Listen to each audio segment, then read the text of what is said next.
I have one question for you. Are you ready for Penn State Sports Night? Well, we sure are. Hello and welcome to Sports Update. I'm Jack Rachinsky alongside Cora Rodriguez, and tonight we will be giving you all the biggest storylines of the past week in the sports world. As NFL Week 5 wraps up, the whole league is in shock. From underdog redemptions to devastating losses, this week is set apart.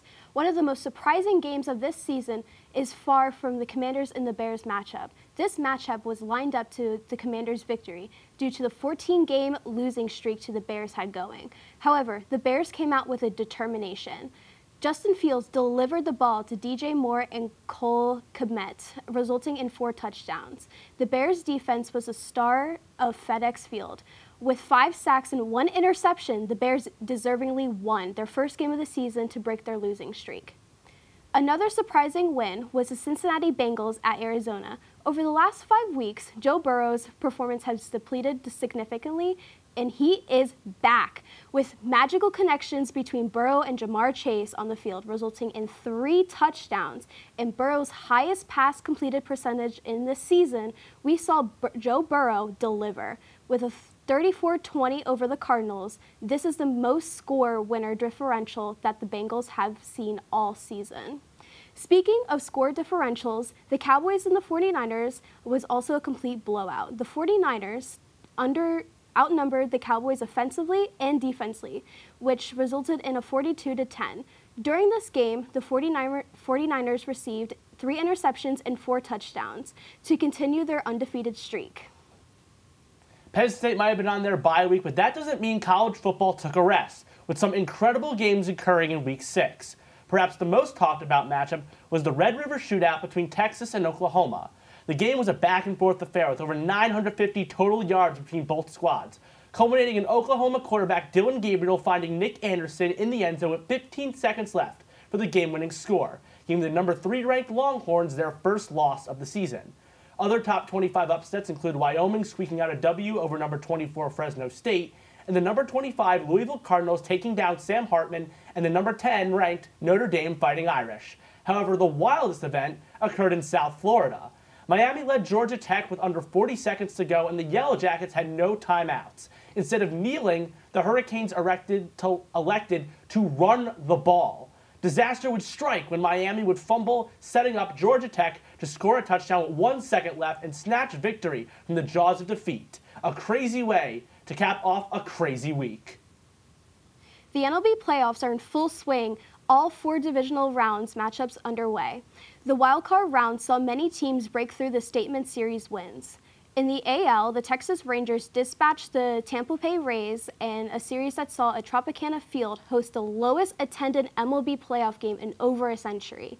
They moved on to face the Baltimore Orioles, a red-hot team in the postseasons for the first time since 2016. The Minnesota Twins took down the Toronto Blue Jays, winning their first playoff game since 2004 and the series win since 2002.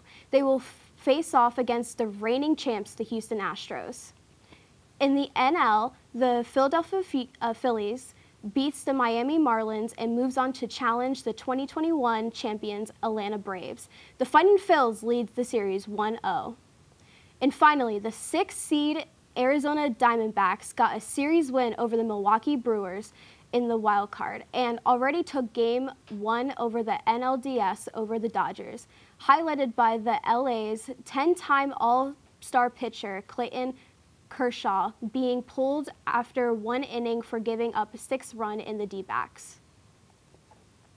Formula One traveled to the Lusail International Circuit in Qatar last weekend. It might have been a night race, but Max Verstappen was lights out as the Dutchman locked up his 3rd consecutive world championship with his 14th win on the year, as rookie Australian driver Oscar Piastri took the win in the sprint race. This weekend's sprint marked McLaren's first points-paying win since the 2021 Italian Grand Prix. Verstappen's 2023 season has been nothing but total dominance, which included a 10-race winning streak that broke Sebastian Vettel's run of 9 back in 2013. This title also ties him with F1 greats such as Jack Brabham, Niki Lauda, Jackie Stewart, Nelson Piquet Sr., and Ayrton Senna at 3 apiece. Verstappen's team, Red Bull Racing, notched their 6th Constructors title too, clinching it at the prior race in Japan. Between Max and teammate Sergio Perez, they have won every race this season except for one, when Ferrari's Carlos Sainz won the Singapore Grand Prix last month.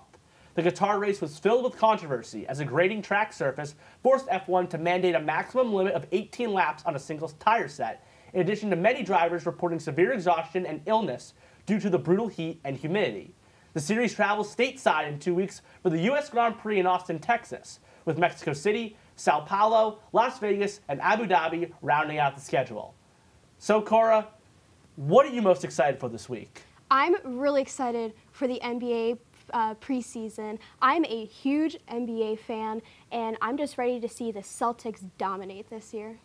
I'm really much excited for college football and the NFL getting underway, going further into the fall. So much action, so much chaos around the league, as well as the Final Four race of the NASCAR playoffs. Should be a lot of fun. Well, that's all we have here for Sports Update. Stay tuned to our YouTube channel for more PSSN content. For Jack Brzezinski, I am Cora Rodriguez, signing off. Hey everybody, thanks for tuning into this edition of Penn State Sports Night. For more content like this, be sure to subscribe to our YouTube channel, give us a like, and follow our socials down below. And as always, we are Penn State Sports Night.